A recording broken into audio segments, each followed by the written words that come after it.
All right, today we're going to talk about one of the most incredible elements in the entire universe. It's the one that, well, it pretty much forms the backbone of our whole world. Carbon. So, what is the big deal with carbon, right? Why is there a whole field of chemistry, organic chemistry, dedicated just to this one element? Why not nitrogen or oxygen? That's the question we're going to dig into. The answer really boils down to two unique properties. Let's call them its superpowers. These are the things that let carbon build this absolutely incredible variety of complex, stable structures. We're talking everything from simple molecules all the way up to you and me. Okay, superpower number one is something called tetravalency.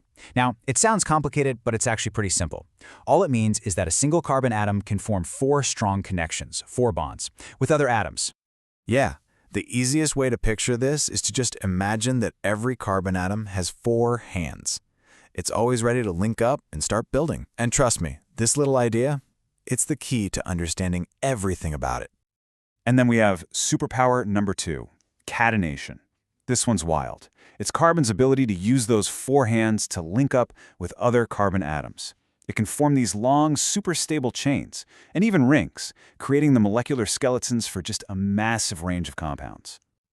Seriously, carbon atoms can just keep linking together, one after another, making chains that can be almost any length. It's this unique self-linking thing that lets us build huge, complex molecules like proteins and DNA. It's the backbone of life, literally. Okay, so we know carbon has 4 hands, and it loves linking up with itself. But how does it actually do it? How does it make those connections? Well, it all comes down to the art of sharing. See, carbon faces this little problem. To make a stable bond, it could try to just give away its 4 outer electrons. But doing that takes a ton of energy. Or it could get greedy and try to steal 4 electrons from another atom. But that would make it incredibly unstable. So neither of those is a good option. So what does carbon do? It gets clever.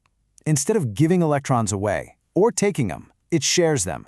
And this sharing creates what we call a covalent bond, a really strong, really stable connection that's built on, well, cooperation. This is just the perfect way to think about it. Covalent bonding is like 2 friends sharing their lunch. You're not going to give your whole sandwich away, and they're not going to give you all their Maggie. But if you share, you both get a better meal. That's exactly what carbon is doing with its electrons. Now, here's where the magic really happens.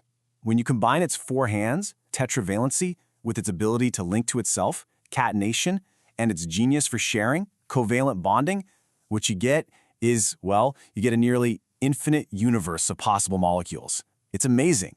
The simplest family of these compounds are the hydrocarbons. That's just hydrogen and carbon. And depending on whether they're sharing 1, 2, or even 3 pairs of electrons, they form single, double, or triple bonds. This creates different kinds of compounds that we call alkanes, alkenes, and alkynes. But wait, carbon's versatility doesn't stop there. Not even close. Even when it's in its purest form, this element can exist in these wildly different physical disguises. Scientists call them allotropes. Think of it like this. An allotrope is the exact same element. It's 100% pure carbon, but it's wearing a totally different structural costume. And that costume completely changes how it looks and acts.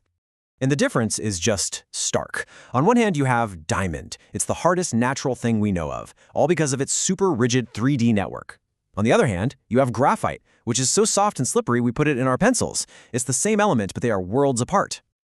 So, why can graphite conduct electricity when a diamond can't? It all goes back to our 4 hands idea. In a diamond, all 4 of those hands are busy, holding on tight to other carbon atoms. But in graphite, each atom only uses 3 hands. That leaves one free hand, which has an electron that can just move around freely and carry an electrical current. So, let's pull all of this together. What really makes carbon the undisputed king of the elements? And why does any of this actually matter to us? It's really that amazing combination of all its features. Its 4 hands give it the power to build big, complex structures. Its ability to link to itself makes those structures long and stable. Its sharing habit makes all the connections strong.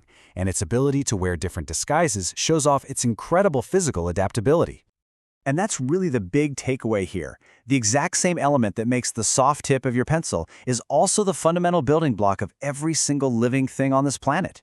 Its unique superpowers are what make life as we know it even possible. And that leads to a pretty fascinating final question, doesn't it? When you have an element this versatile, this foundational to our world, you have to wonder, what new materials, what new technologies, what will we build with the King of Elements next?